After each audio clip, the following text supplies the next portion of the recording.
श्री कृष्ण कहते हैं कौन सी स्त्री के भाग्य में पुत्र नहीं होता है और उसे पूरे जीवन निसंतान ही रहना पड़ता है, और वो कौन से एक कार्य है जो एक पतिव्रता स्त्री को अपने जीवन में कभी नहीं करनी चाहिए, नहीं तो उसे पुत्र की प्राप्ति नहीं होती है। भगवान श्री कृष्ण कहते हैं कि यह एक सच्ची घटना है जिसे सुनने के बाद किसी भी स्त्री को पुत्र की प्राप्ति 100% जरूर होती है। इसलिए कथा को पूरा ध्यान से अंत तक जरूर सुनना। इस कथा में श्री कृष्ण बताते हैं कि कैसे एक स्त्री को 12 साल से एक भी पुत्र नहीं हो पा रहा था, लेकिन केवल एकमात्र इस उपाय को करने से उसे 5-5 संतान हुए। लेकिन कैसे, चलिए जानते हैं। एक समय की बात है जब माता लक्ष्मी भगवान विष्णु से मिलने के लिए जाती हैं और भगवान विष्णु से कहती हैं, हे प्रभु, आज मैं जब पृथ्वी लोक पर भ्रमण कर रही थी तो मैंने देखा कि घर घर स्त्रियां बहुत परेशान हैं, किसी को संतान नहीं हो रही है तो किसी को पुत्र की प्राप्ति नहीं हो पा रही है। प्रभु, मैं जानना चाहती हूँ कि ऐसा क्यों होता है, कौन सी स्त्री के भाग्य में पुत्र नहीं होता है और वो कौन से उपाय है जो कि अगर कोई स्त्री करती है तो उसे पुत्र की प्राप्ति 100% अवश्य ही होती है। तब भगवान विष्णु माता लक्ष्मी के प्रश्नों को सुनकर बोलते हैं, हे देवी, मैं तुम्हें एक कथा सुनाता हूं जिसे सुनकर तुम्हें तुम्हारे प्रश्नों का उत्तर मिल जाएगा,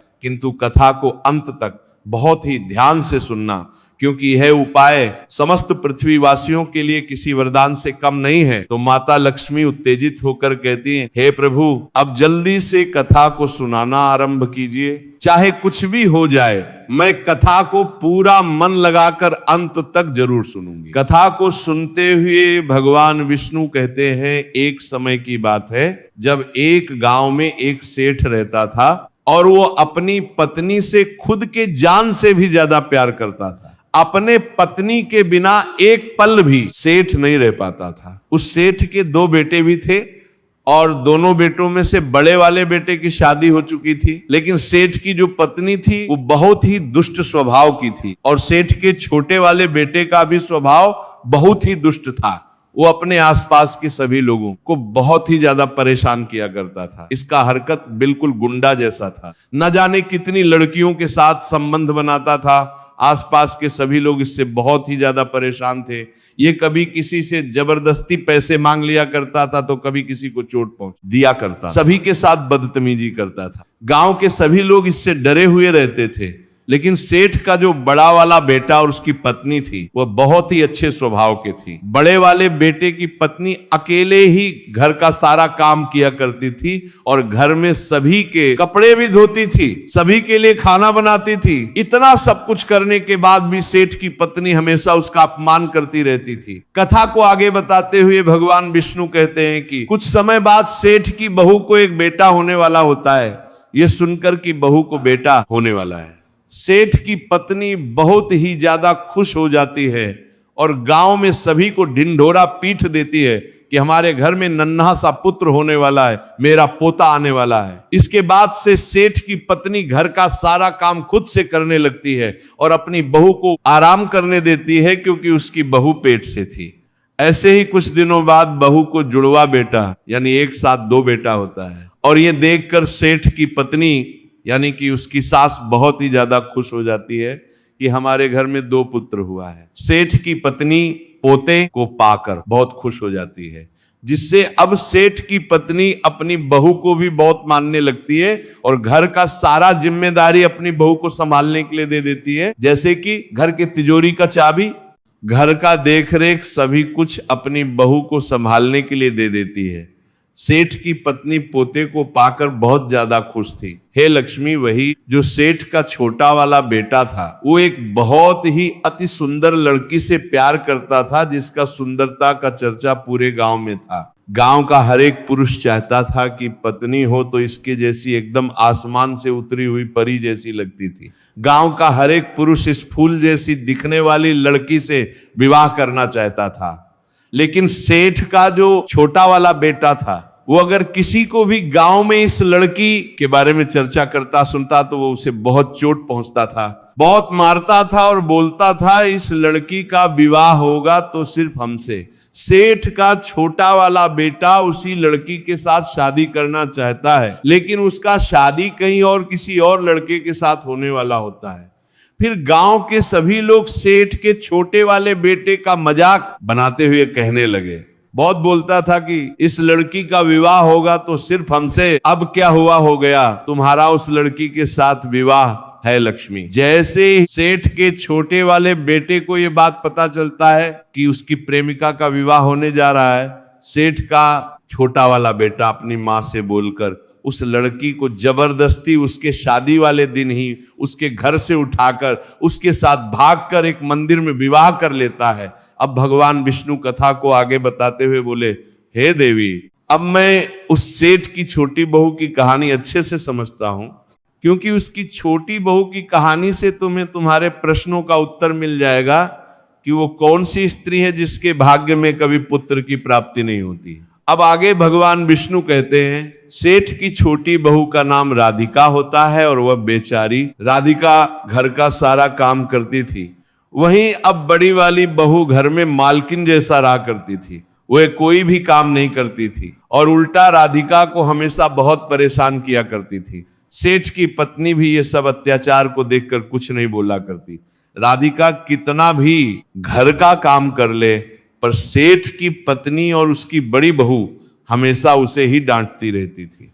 एक दिन जब राधिका घर में झाड़ू लगा रही थी तो राधिका को कुछ पता नहीं था कि आज उसकी सास उसके साथ क्या करने वाली है। सेठ की पत्नी में थोड़ा सा भी इंसानियत नहीं था, जो कि राधिका के लिए एक खतरे की बात थी। सेठ की पत्नी राधिका को बिल्कुल भी पसंद नहीं करती थी और सेठ की पत्नी का राधिका को पसंद नहीं करना राधिका के लिए आगे चलकर बिल्कुल भी अच्छा नहीं होने वाला था।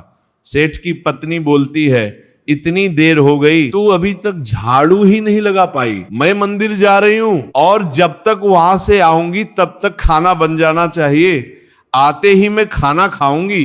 फिर वो बेचारी घर की साफ सफाई करके खाना बनाने में लग गई और खाना बनाते समय वो मन में सोच रही थी, मैं घर का इतना काम करती हूं फिर भी मेरी सास मुझे हमेशा डांटती रहती है और हमेशा परेशान करती रहती है और कभी भी प्रेम से बात नहीं करती और घर का सारा काम मुझे ही नौकरानी जैसा करवाती है।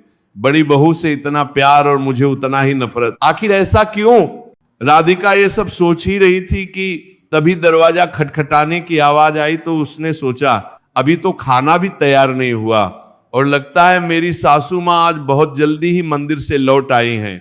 वो डरी हुई थी कि उसकी सास आज उस पर बहुत गुस्सा करेगी। फिर राधिका दरवाजे के पास गई और दरवाजा खोला तो उसने देखा कि दरवाजे के बाहर एक साधु महाराज खड़े हैं। फिर वो साधु महाराज राधिका से कहते हैं, बेटी मुझे कुछ भोजन कर दो, मुझे बहुत जोर की भूख लगी है। तो राधिका बोली, महाराज मैं आपको भोजन तो करा देती पर मेरी सास बहुत दुष्ट स्वभाव की है, वह मेरे मासिक धर्म के दौरान भी मुझे एक नौकरानी जैसा काम करवाती है, मैं क्या करूं, आप ही कुछ बताइए। वो जब आएगी तो मुझे बहुत डांटेगी। अभी वो मंदिर गई है, मंदिर से आती ही होगी, यदि वो आ गई और उन्होंने मुझे आपको भोजन कराते देख लिया तो मुझे बहुत मारेगी, इसीलिए मैं आपको भोजन नहीं करा सकती। तब साधु बोला, बेटी थोड़ा सा ही भोजन करा दो, मैंने सुबह से कुछ नहीं खाया है। साधु की ये बात सुनकर राधिका को दया आ जाती है और साधु से बोलती है, महाराज आप अंदर आ जाइए, मैं आपको भोजन देती हूँ। लेकिन राधिका बहुत डरी हुई थी कि अगर उसकी सास मंदिर से वापस घर आएगी और अगर मुझे साधु को भोजन करते हुए देख लेगी फिर तो वह मुझे छोड़ेगी नहीं। राधिका के बोलने पर वो साधु अंदर आ जाते हैं। अंदर आते ही साधु का मुलाकात बड़ी बहू से होती है। बड़ी बहू फिर से पेट से थी। ये देखकर साधु बोलता है, आपके घर में साक्षात माता लक्ष्मी आने वाली है, आपको पुत्र की प्राप्ति होगी जो कि आपके घर के लिए बहुत ही भाग्यशाली होने वाली है। लड़की के घर में आते ही, इसके चरण घर में पड़ते ही आप लोगों के दिन बदल जाएंगे, आप लोग रंग से राजा बन जाओगे, आपके कारोबार में बहुत ही तरक्की होने वाली है। साधु की ये सब बातें सुनकर बड़ी बहू बहुत खुश होती है, लेकिन उसे इस बात का भी डर था कि जब सासू माँ को पता चलेगा कि इस बार बेटा नहीं बल्कि पुत्री होने वाली है तो बहुत गुस्सा होंगी, पता नहीं अब मेरे साथ क्या होने वाला है, भगवान मेरी रक्षा करना। इतने में राधिका उसे साधु को भोजन लाके देती है। राधिका ने भी सारी बातें सुन ली थी कि दीदी को इस बार पुत्री होने वाली है। बड़ी बहू राधिका से कहती है, मैं तुमसे विनती करती हूँ कि सासू माँ को अभी इसके बारे में कुछ नहीं बताना, आगे चलकर मैं सासू माँ को मना लूंगी। साधु राधिका के बारे में भी बोलते हैं कि राधिका बेटी, तुम्हें भी पहला संतान बेटी ही होने वाली है। अभी साधु भोजन कर ही रहे थे, तभी अचानक राधिका की सास मंदिर से घर आ जाती है और उस साधु को भोजन करते देखकर बोली, ये मेरा घर है, कोई भोजनालय नहीं जो हर कोई यहां आकर भोजन करके चला जाएगा। और तुमने इस साधु को भोजन क्यों दिया? क्या अन्न मुफ्त में आते हैं जो हर किसी को अपने घर में बैठाकर खिलाती रहती हो? और ये कहकर उस साधु को धक्के मारकर अपने घर से बाहर निकाल दी और उसका खाना उठाकर बाहर फेंक दिया। फिर राधिका से कहने लगी, तूने साधु को भोजन क्यों कराया? अन्न कितना महंगा आता है, तुझे पता नहीं अब घर के लोग क्या खाएंगे। तो राधिका डरते हुए बोली, साधु बहुत भूखा था, इसीलिए मैंने उसे भोजन दे दिया था और उसे मैंने अपने हिस्से का भोजन दिया है, इसीलिए आज मैं भोजन नहीं करूंगी। राधिका को उस दिन भूखे सोना पड़ा, लेकिन कोई उसे खाना के लिए नहीं पूछा। रात को जब राधिका के पति काम पर से वापस आते हैं तो उनको पता चला है कि राधिका आज खाना नहीं खाई और उसके साथ माँ ने बहुत गलत व्यवहार किया है। तो वो अपने माँ को बहुत सुनाता है और कहता है, आगे से राधिका को कोई परेशान नहीं करेगा, नहीं तो मुझसे बुरा कोई नहीं होगा। राधिका का पति राधिका से बहुत प्यार करता था। अब कुछ दिनों के बाद सेठ के बड़े वाले बेटे की पत्नी को एक पुत्री हुआ और जैसे ही सासू माँ को पता चला कि घर में बेटी हुई है तो सेठ की पत्नी उस पुत्री को दूर कहीं जंगल में छोड़ आई और बड़ी बहू से बहुत गुस्सा हो गई। ये सब देखकर छोटी वाली बहू को अपने भविष्य को लेकर बहुत डर लगने लगा। ऐसे ही कुछ महीने और बीत गया और बड़ी वाली बहू फिर से गर्भवती हो गई। इस बार सासू माँ पहले ही वैद्य को बुलवा लिया और उनसे पूछा, लड़का या फिर लड़की होने वाली है? वैद्य बोला कि आपके बहू को लड़की होने वाली है।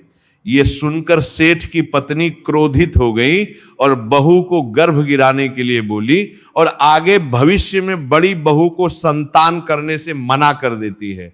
इस तरह से उस आने वाले बच्चे का मृत्यु उसके जन्म से पहले ही हो गया। और ये सब देखकर राधिका बहुत डरी हुई थी, क्योंकि उसे पता था कि उसका पहला संतान लड़की ही होने वाली है। पहले बड़ी बहू को सेठ की पत्नी बहुत मानती थी, लेकिन अब उसे अपनी बही बहू से नफरत हो गया और उससे घर की चाबी भी ले ली। साथ ही अब उससे नौकर जैसा काम करवाने लगी। अब आगे भगवान विष्णु कहते हैं, कुछ दिनों के बाद राधिका को एक पुत्री होती है और सेठ की पत्नी फिर से निराश हो जाती है और इस लड़की को भी जंगल में छोड़ने का सोचती है। राधिका को पता होता है कि सासू माँ मेरी पुत्री को नहीं छोड़ेगी, वो पक्का इसे भी मरवा देगी। इसीलिए राधिका चुपके से घर के पीछे वाले दरवाजे से भाग जाती है और अपने बच्चों को एक अनाथालय में रखाती है। अब जब अगला संतान होने वाला होता है तो राधिका क्या करती है कि वह एक वैद्य के पास जाती है। तब उससे राधिका को पता चलता है कि इस बार भी राधिका को पुत्री ही होने वाली है। अभी राधिका का सिर्फ तीसरा महीना ही चल रहा होता है, यानी कि अभी पुत्री सिर्फ 3 महीने की राधिका के पेट में ही होती है। जब राधिका वैद्य के पास से वापस घर आती है और दीदी से कहती है, इस बार भी मुझे एक पुत्री ही होने वाली है, ना जाने भगवान क्या लीला कर रहे हैं। भगवान से विनती करते हुए राधिका बोलती है, कम से कम इस बार तो पुत्र दे देते, अब पता नहीं मेरे संतान के साथ क्या होगा। भगवान कृपया हमारी रक्षा करना। जब राधिका दीदी से बात कर रही होती है तो वह सारी बात उसकी सासू माँ सुन लेती है और ये सुनकर उसकी सास क्रोध में आकर, गुस्से में आकर राधिका को धक्के मारकर घर से बाहर निकाल देती है और बोलती है, चले जाओ यहां से, अब तुझे इस घर में रहने की कोई जरूरत नहीं है और अब कभी भी मेरे घर में वापस मत आना, मैं अपने बेटे के लिए कोई दूसरी लड़की देख लूंगी। फिर राधिका दरवाजे पर बैठकर रोती रही, किंतु उसके सास ने दरवाजा नहीं खोला और फिर राधिका ने सोचा अब मुझे यहां से अपने मायके ही जाना पड़ेगा।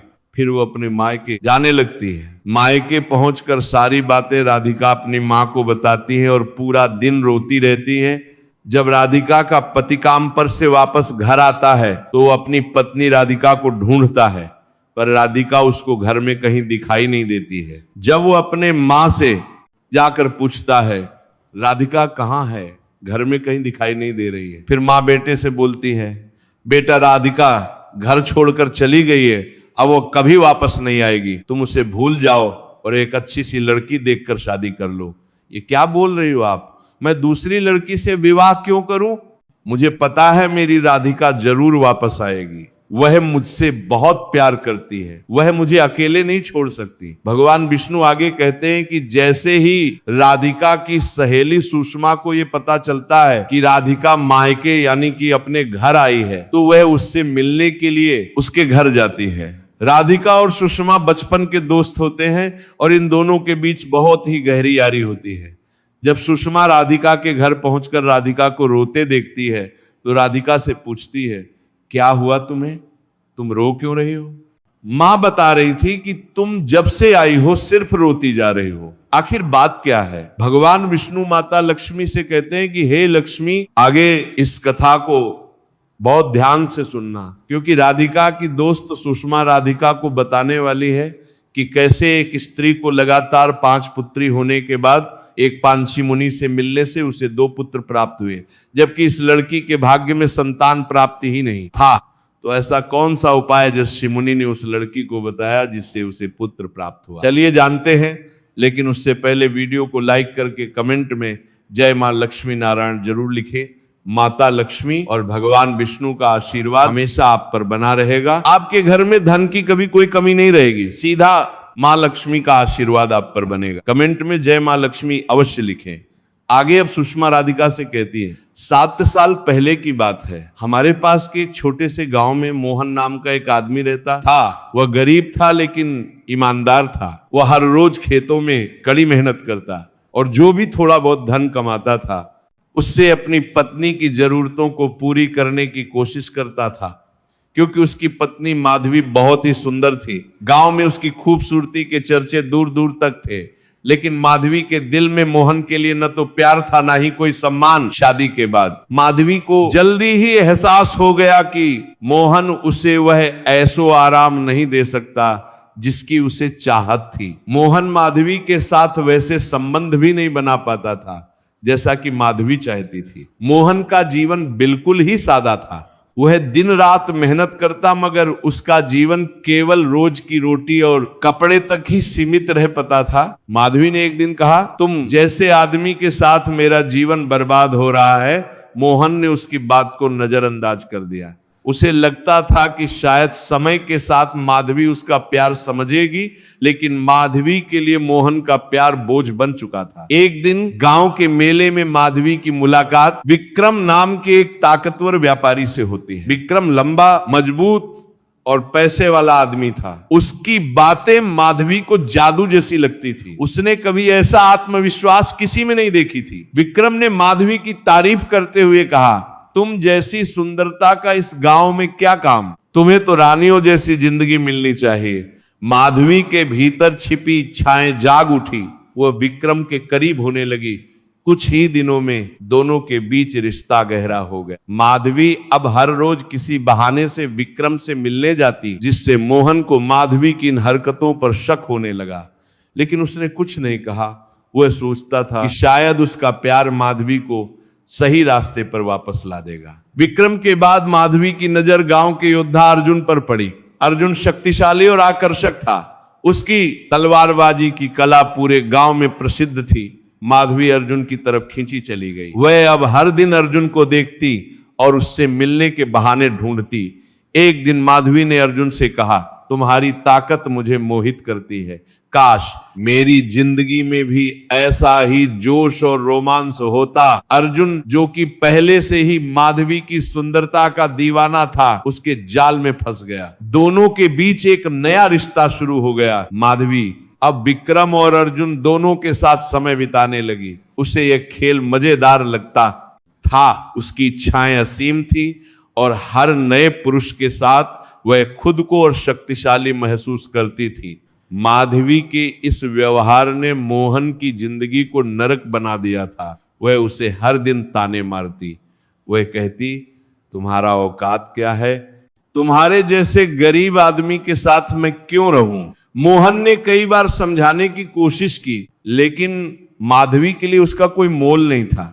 गांव के लोग भी मोहन का मजाक उड़ाने लगे। गांव के सभी लोग कहते थे कि तुम्हारी पत्नी तो पूरे गांव की रानी बन चुकी है। मोहन ये सब सहता रहा, उसका दिल टूट चुका था, लेकिन वह माधवी से अलग होने का ख्याल भी नहीं कर सका था। माधवी के लिए वासना एक नशा बन चुकी थी। विक्रम और अर्जुन के बाद उसने गांव के कई शक्तिशाली और आकर्षक लोगों के साथ संबंध बनाए। उसे पराये पुरुष के साथ संबंध बनाना जिंदगी के सुकून देती थी। माधवी के दिन अब अलग अलग पुरुषों के साथ गुजरते। वो हर आदमी से कुछ ना कुछ पाना चाहती थी, किसी से सुख, किसी से पैसा। उसकी इच्छाओं का कोई अंत नहीं था। एक रात जब माधवी देर से घर लौटी, उसने देखा कि मोहन चुपचाप बैठा हुआ था। उसके चेहरे पर एक अजीब सा सन्नाटा था। मोहन माधवी से पूछता है, तुम अभी कहां से आ रही हो? माधवी ने तंज कसते हुए जवाब दिया, इससे तुम्हें क्या? मैं किसी के भी साथ रहूं, तुम्हें परवाह क्यों है? मोहन कुछ नहीं बोला और अपने कमरे में चला गया। इसके बाद कुछ अजीब होने लगा। माधवी को लगता था कि कोई उसका पीछा कर रहा है। वह जब भी बाहर जाती उसे लगता कि कोई छिप कर उसे देख रहा है। उसने इस बारे में विक्रम और अर्जुन से बात की, लेकिन उन्होंने इसे मजाक समझा। एक दिन माधवी अचानक गायब हो गई। गांव में उसकी चर्चा होने लगी। कुछ लोगों ने कहा कि वह अपने किसी प्रेमी के साथ भाग गई, तो कुछ ने कहा उसने मोहन के साथ ठीक नहीं किया। मोहन ने गांव वालों से कहा, मैंने उसे इतना प्यार दिया, कभी कुछ नहीं बोला, लेकिन वह मुझे छोड़कर कहां चली गई। 3 दिन बाद गांव के एक व्यापारी ने मोहन को यह बताया। आज मैं जब दूसरे गांव में अपने खेत के गेहूं बेचने के लिए एक सेठ के पास गया, तो घर वापस आते समय तुम्हारी माधवी मुझे दिखी। वह मंदिर में किसी बड़े ही शक्तिशाली और अमीर पुरुष के साथ शादी कर रही थी। मोहन ये सब सुनकर अब पूरी तरह से टूट गया और खुद को फांसी लगा लिया। सुषमा आगे राधिका से कहती है, माधवी जिस पुरुष के साथ भागी थी उसका नाम रमन था। वो बहुत अमीर और शक्तिशाली था और माधवी के रूप के ऊपर दीवाना था। माधवी को रमन बहुत पसंद करता था, और जब रमन ने अपने रिश्ते की बात माधवी के सामने रखा तो माधवी उससे इनकार नहीं कर पाई, क्योंकि माधवी को जीवन में जो कुछ भी चाहिए था वह सब कुछ रमन के पास था। माधवी ने रमन के साथ शादी तो कर ली थी, लेकिन उसे शादी के 12 साल तक एक भी संतान नहीं हुआ। रमन बहुत परेशान था कि ऐसे में उसका पूरा व्यापार आगे कौन संभालेगा, कौन उसके पूरे संपत्ति का वारिस होगा। आगे भगवान विष्णु माता लक्ष्मी से कहते हैं, हे लक्ष्मी, आगे की कथा ध्यान से सुनना, क्योंकि अब सुषमा राधिका को बताने वाली है कि कैसे माधवी, जिसको 12 साल से एक भी संतान नहीं हो पा रहा था, उसे अब 5 संतान होने वाला था। आप भक्तों से विनती है कि वीडियो को लाइक करके कमेंट में जय मां लक्ष्मी नारायण जरूर लिखें, जिससे माता लक्ष्मी का आशीर्वाद हमेशा आप पर बनी रहेगी। आपके घर में भी पुत्र की प्राप्ति होगी और आपका घर हमेशा खुशियों से भरा रहेगा। अब सुषमा राधिका से कहती है, माधवी बहुत परेशान थी और एक दिन उसके घर पर एक ऋषि मुनि आए थे। वो बहुत भूखे थे। माधवी ऋषि मुनि आए थे, उसके घर में आपके जो मुनि को भोजन करवाती है। माधवी को परेशान देख देवर्षि माधवी से पूछते हैं, तुम इतना परेशान क्यों हो? क्या बात है पुत्री, हमें बताओ। फिर माधवी अपने साथ घटी पूरी बातें उस जस्य मुनि को बताती है कि मुझे शादी के 12 साल हो गए हैं, लेकिन मुझे एक भी संतान नहीं हुआ। देवजस्य कहते हैं, हे पुत्री, तुम परेशान ना हो। और फिर देवजस्य माधवी को पुत्र प्राप्ति के बारे में बताते हैं। साथ में देवर्षि ने माधवी को एक और बात भी बताई, जिसे सुनकर माधवी रोने लगती है। वे कौन से पुत्र प्राप्ति के उपाय थे जिसके बारे में देवर्षि ने माधवी से कहा, और वह कौन सी बात थी जिसे सुनकर माधवी रोने लगती है। कथा में आगे आपको पता चलेगा, जिसे सुनकर आप भी हैरान रह जाओगे। इसीलिए वीडियो को आगे ध्यान से सुनना, जिससे आपको पता चलेगा कि कैसे माधवी को पुत्र प्राप्त हुआ। अब सुषमा राधिका से आगे कहती है, कुछ ही सालों में माधवी को 5 संतान होती है। रमन बहुत खुश हो जाता है इस बात से। अनजान रमन को ऐसा लगता है कि उसके जीवन में सिर्फ खुशियों की ही बारिश हो रही हो, लेकिन रमन को यह नहीं पता होता है कि उसके जीवन में एक बहुत बड़ा कष्ट भी आने वाला है, जिसके बारे में ऋषि ने माधवी से कहा था। अब आगे भगवान विष्णु कहते हैं, हे लक्ष्मी, आगे की कथा ध्यान से सुनना, क्योंकि इस कथा को जो भी व्यक्ति ध्यान से सुनता है उसके जीवन के सारे कष्ट दूर हो जाते हैं। साथ ही भक्तों, आप लोगों से भी विनती है कि आप अपने ऐसे के साथ ये कथा जरूर शेयर करें, उसके व्हाट्सएप पर जरूर भेजें। जिसके घर में पुत्र की प्राप्ति नहीं हो पा रही हो या उसके जीवन में सिर्फ कष्ट ही कष्ट हो, क्योंकि इस ज्ञानवर्धक कथा को सिर्फ एक बार सुनने से उसके जीवन के सारे दुख तुरंत ही समाप्त हो जाएंगे। अब राधिका अपने दोस्त सुषमा से पूछती है, कौन से वह उपाय थे जिससे माधवी को पुत्र हुआ, हमें बताओ। तो सुषमा बोली, ये बात तो सिर्फ माधवी को ही पता है, लेकिन माधवी अब यहाँ इस गांव में नहीं रहती है। वह 3 साल पहले ही इस गांव को छोड़कर कहीं और चली गई, लेकिन कहाँ गई है ये बात गांव में किसी को भी नहीं पता है। लेकिन हाँ, मैं तुम्हें ये बता सकती हूं कि वे देव ऋषि कहाँ रहते हैं। तुम सीधे उनसे जाकर मिलो। लेकिन तुम जाओगी कैसे? देव ऋषि तो जंगल के उस पार एक छोटे से गांव में रहते हैं और कभी कभी इस गांव में आते हैं। आगे सुषमा बोलती है कि तुम इंतजार करो, देव ऋषि जब इस गांव में आएंगे तब तुम उनसे पुत्र प्राप्ति के उपाय के बारे में पूछ लेना।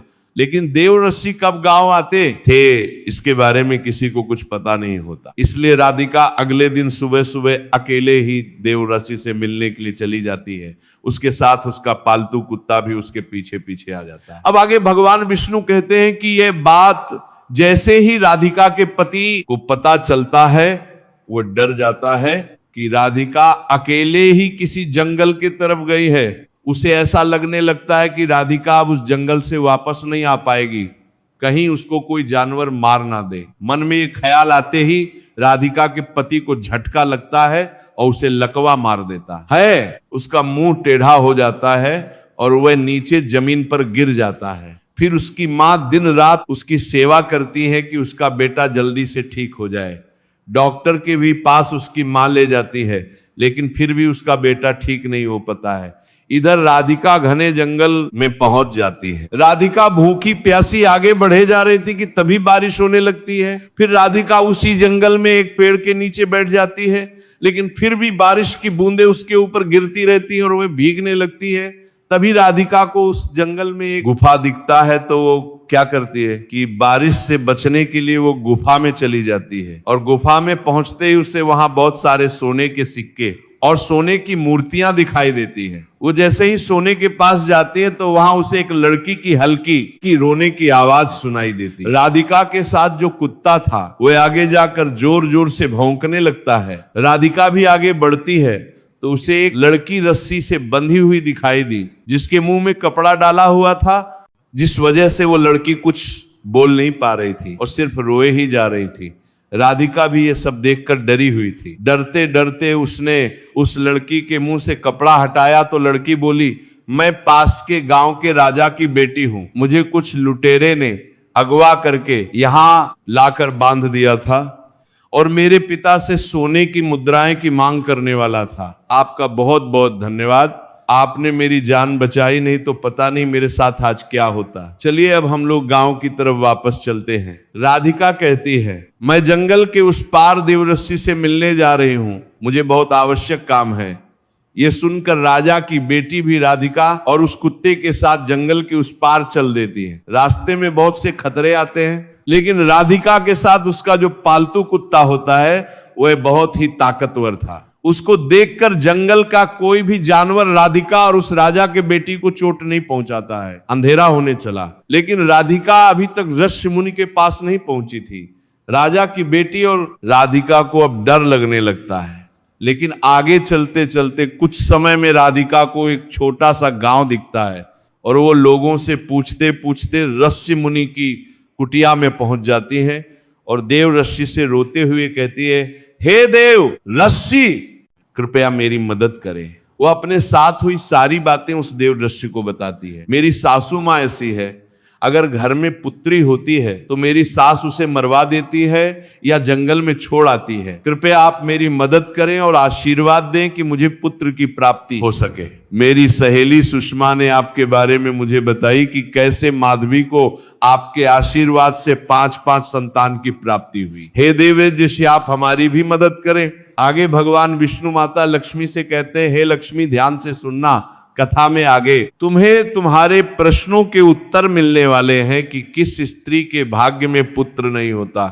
क्योंकि अब देवऋषि राधिका को पुत्र प्राप्ति के बारे में बताने वाले हैं कि वह कौन से उपाय है जिससे किसी भी स्त्री को पुत्र प्राप्त होता है। यह उपाय समस्त पृथ्वी वासियों के लिए किसी वरदान से कम नहीं है। फिर माता लक्ष्मी कहती है, हे प्रभु आप आगे कथा सुनाइए, मैं पूरे ध्यान से सुन रही हूं। राधिका अपने मन में सोचने लगी, यदि मुझे भी पुत्र हो जाएगा तो मुझे भी ससुराल में बहुत सम्मान मिलेगा और मेरी सास मेरी बहुत इज्जत करेगी। देवऋषि आगे उपाय के बारे में बताते हुए कहते हैं कि हे पुत्री, तुम तो भगवान श्री राम के पिता अयोध्या के राजा दशरथ के बारे में तो जानती ही होगी। वास्तव में राजा दशरथ के भाग्य में एक भी पुत्र नहीं था। हालांकि राजा दशरथ ने 3 रानियों से शादी किए थे, लेकिन फिर भी उनको संतान की प्राप्ति नहीं हो पा रही थी, क्योंकि उनके भाग्य में संतान प्राप्ति ही नहीं था। लेकिन उनको आगे चलकर अपने किए का एक ऐसा श्राप मिला जिससे उन्हें 4 पुत्र हुए, जो कि भगवान श्री राम, लक्ष्मण, भरत और शत्रुघ्न थे। राधिका आगे देवऋषि से पूछती है, आखिर वह कौन सी वजह थी जिससे राजा दशरथ को 4 पुत्र हुए।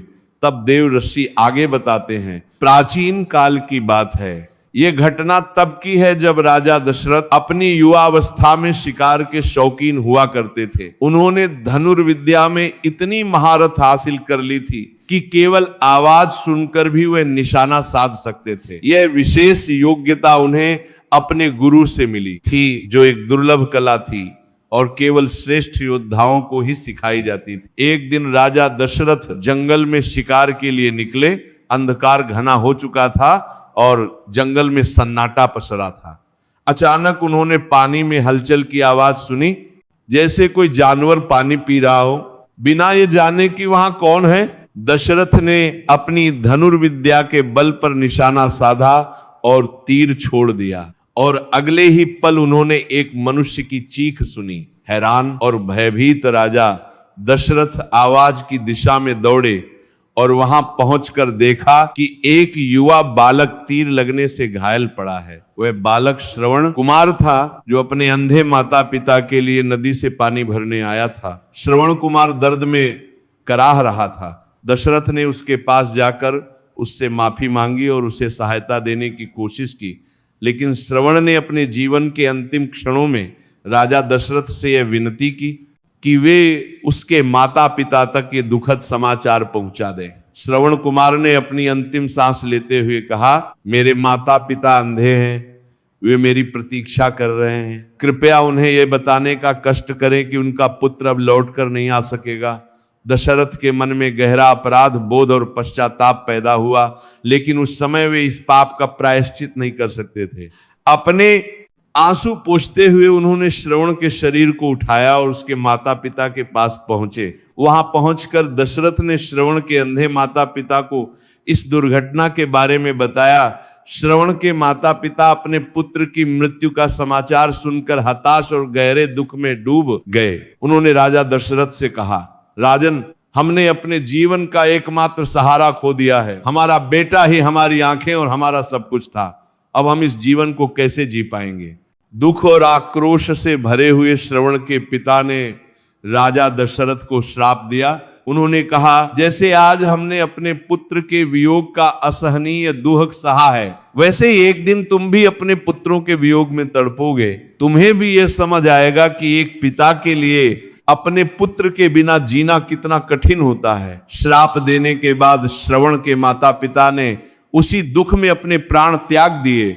दशरथ के हृदय पर इस श्राप और घटना का अमिट प्रभाव पड़ा और वे अपने कर्म के परिणाम से त्रस्त और व्यथित होकर अयोध्या लौटे। समय बीतता गया और उन्हें 4 पुत्र प्राप्त हुए, राम, भरत, लक्ष्मण और शत्रुघ्न। दशरथ ने अपने पुत्रों को अत्यंत स्नेह से पाला और उनकी परवरिश में कोई कमी नहीं रखी। राजा दशरथ का जीवन अब अपने 4 पुत्रों के चारों ओर घूमता था। वे स्वयं को सौभाग्यशाली मानते थे कि उनके जैसे वीर और धर्मशील पुत्र उन्हें मिले।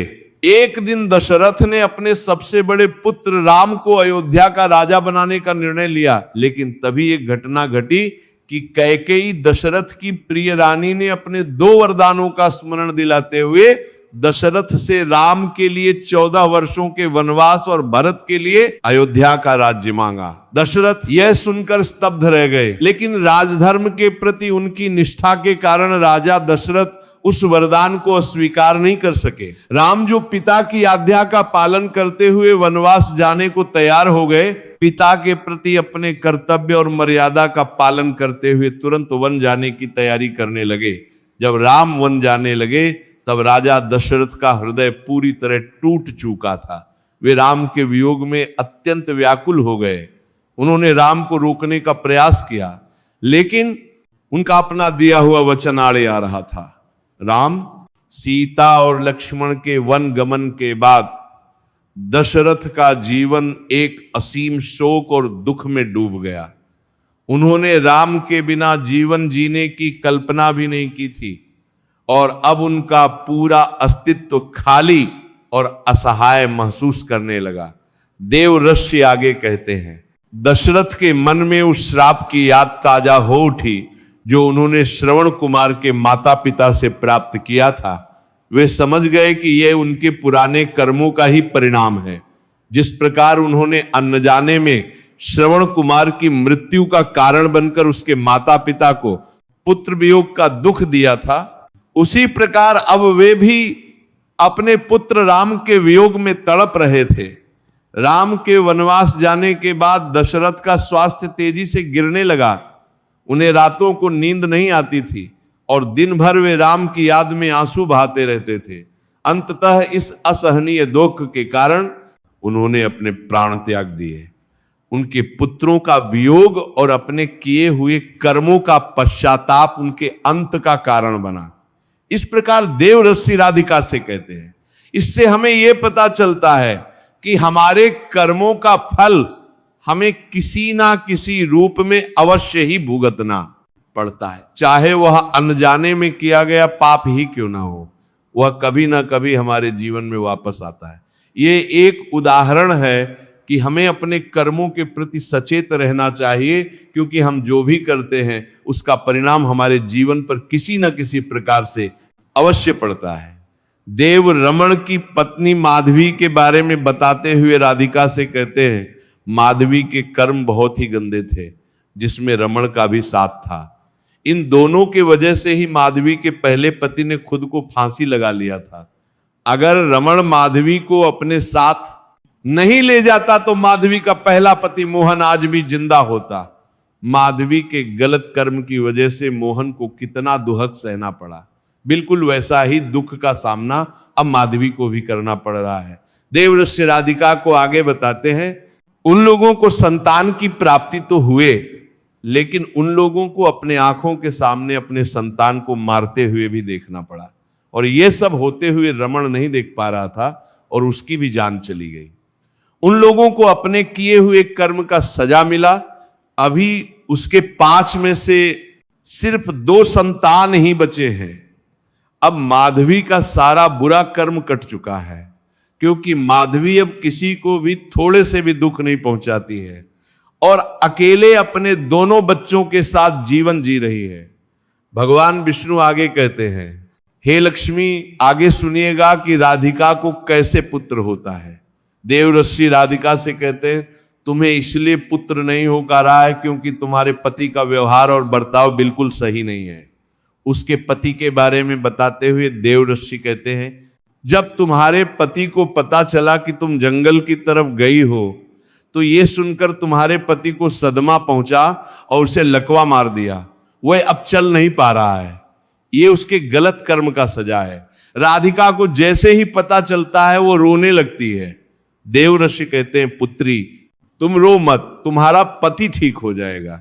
तुम्हारे पति का उद्धार तुम्हारे हाथों ही लिखा है। वो तुमसे बहुत प्रेम करता है, तुम उसे सिर्फ सही रास्ते पर ले आओ।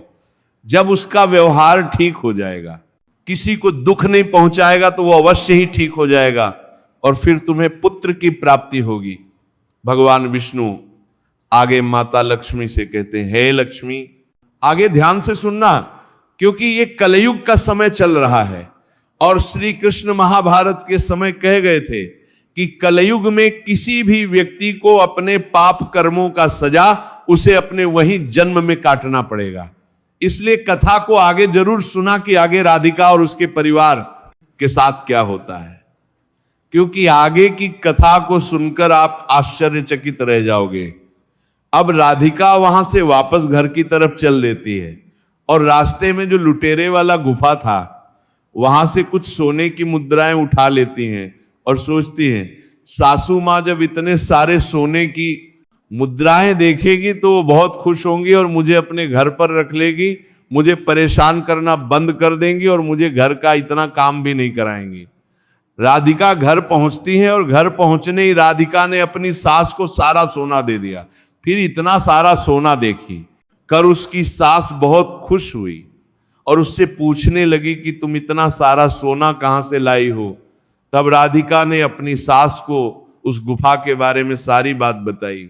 फिर उसकी सास ने राधिका से सारा सोना ले लिया और उसके बाद राधिका से कहने लगी इतने सोने से क्या होगा, जब वहां पर बहुत सारा सोना था तो मुझे और ज्यादा सोना लेकर आना था, इतना थोड़ा सोना लेकर क्यों आई हो।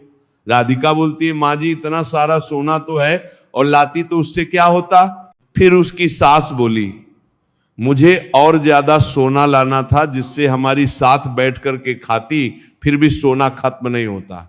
अब तू देख इस बार मैं जाऊंगी और बहुत सारा सोना लेकर आऊंगी। फिर राधिका ने कहा नहीं मां जी आप वहां मत जाओ, वहां पर जान का भी खतरा है।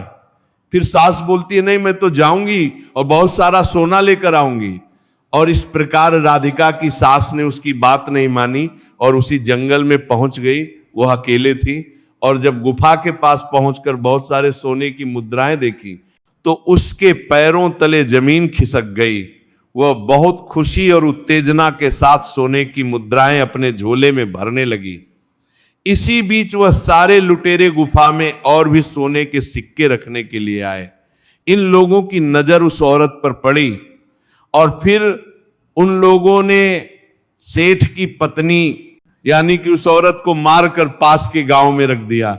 उसके बाद जब उसके घर वालों को उसकी मौत का पता चला तो सभी लोग वहां पर पहुंच गए और राधिका कहने लगी मैंने सासू मां को समझाया था कि वहां मत जाओ, फिर भी वहां पर सोने के लालच में चली गई। इनके लालच का फल इन्हें अब मिल गया। कहानी को आगे बताते हुए भगवान विष्णु कहते हैं इस तरह उसकी सास की मौत हो गई और सेठ को भी उसका सजा मिल गया, क्योंकि सेठ अपनी पत्नी से बहुत प्यार करता था और उसके बिना नहीं रह पाता था। सेठ की गलती था कि सेठ अपनी पत्नी के गलतियों में साथ देता था और उसे कभी कुछ नहीं समझता था। अब आगे भगवान विष्णु मां लक्ष्मी से कहते हैं गलत करने वाले से ज्यादा पापी वे होता है जो गलत में किसी का साथ दे। इसीलिए सेठ की पत्नी तो चली गई लेकिन सेठ बाकी का पूरा जीवन दुख काटने के लिए रह गया, जो कि नरक से भी बदतर जिंदगी होता है। अब सेठ को अपना जीवन बिना पत्नी के अकेले ही दुख के साथ काटना पड़ रहा है। भगवान विष्णु कहते हैं इसीलिए हमें किसी के गलत काम में उसका साथ नहीं देना चाहिए, नहीं तो पाप करने वाले से ज्यादा पापी किसी गलत काम में साथ देने वाला होता है। राधिका का पति भी अब ठीक हो चुका था, उसका लकवा वाला बीमारी पूरी तरीके से ठीक हो गया था और फिर कुछ समय के बाद राधिका को एक पुत्र हुआ और पुत्र प्राप्ति के बाद राधिका बहुत खुश थी और फिर उसने पुत्र होने के खुशी में अपने घर में एक दावत रखी जिसमें उसने बहुत से पंडितों और संत महात्माओं को अपने घर पर भोजन कराया। फिर भोजन करके सभी संत महात्माओं ने उसको बहुत आशीर्वाद दिया। आगे भगवान विष्णु माता लक्ष्मी से कहते हैं अब मेरी कथा समाप्त हुई, अब मैं तुम्हें तुम्हारे प्रश्नों का उत्तर देता हूं। तुम्हारा पहला प्रश्न था कौन सी स्त्री के भाग्य में पुत्र की प्राप्ति नहीं होती है और वह पूरा जीवन निःसंतान रहती है। तो जिस स्त्री के कर्म अच्छे नहीं होते हैं या उसके पति के कर्म अच्छे नहीं होते हैं उनके भाग्य में पुत्र की प्राप्ति नहीं होती है। अगर कोई व्यक्ति जीवन में किसी को कष्ट देता है या किसी के दिल को चोट पहुंचाता है तो उसके जीवन में वो हर एक चीज नहीं मिलता है जिसकी उसको चाहत होती है, जिसकी वो कल्पना करते हैं। इसलिए कहते हैं अच्छा करोगे तो अच्छा पाओगे। अब आगे भगवान विष्णु कहते हैं तुम्हारा अगला प्रश्न था कि वह कौन सी स्त्री है जो समय से पहले ही विधवा हो जाती है और बिना पति के एक दुखी जीवन जीती है। तो समझ लो, जो स्त्रियां पति के होते हुए भी मांग में सिंदूर नहीं लगाती है और ना ही मंगलसूत्र पहनती है, और जहां भी जाती है बिना सिंदूर और बिना मंगलसूत्र की जाती है, तथा पति के कहने पर भी उसकी कोई बात नहीं मानती है और पराये मर्दों के साथ संबंध बनाती है, तो ऐसी स्त्रियां समय से पहले ही विधवा हो जाती हैं। जैसे कि इस कथा में माधवी समय से पहले विधवा हो गई। इसीलिए एक शादीशुदा स्त्री को पतिव्रता जीवन जीना चाहिए और अपने पति के अलावा पराये मर्दों को नजर उठाकर भी नहीं देखना चाहिए। और तुम्हारा आखिरी प्रश्न था कि वह कौन सी स्त्री है जो पति के होते हुए भी एक दुखी जीवन जीती है और उसे अपने जीवन में कभी भी सुख की प्राप्ति नहीं होती है। ये वह स्त्रियां हैं जो सुबह देर तक सोई रहती है और सुबह 8 या 9 बजे के बाद ही उठती है और बिना स्नान किए भोजन बना देती है और पूजा पाठ भी नहीं करती है, और कहीं भी जाना होता है तो अपने पति की बिना आज्ञा के ही चली जाती है। पति के मना करने पर भी नहीं मानती है, पति की एक भी बात नहीं मानती है, अपने बच्चों पर ध्यान नहीं देकर खुद में मगन रहती है और खुद के स्वार्थ को पूरा करती है। अपने सासू मां और पिता का भी इज्जत नहीं करती है। तो ऐसी स्त्रियों के जीवन में कभी सुख की प्राप्ति नहीं होती है और हमेशा दुखी जीवन जीती है। इसीलिए एक पतिव्रता स्त्री को हमेशा चरित्रवान रहना चाहिए और प्रातः काल में उठकर स्नान आदि करके पूजा पाठ करके फिर भोजन तैयार करना चाहिए, जिससे कि घर में सुख शांति आती है। और माता लक्ष्मी की पूजा भी करनी चाहिए, जिससे माता लक्ष्मी आपसे प्रसन्न होती है और आपके घर में खूब धन की वर्षा करती है। अगर आज की प्रवचन अच्छी लगी तो वीडियो को लाइक करें और ऐसे ही प्रवचन सुनने के लिए चैनल को सब्सक्राइब करें। बोलो राधे राधे।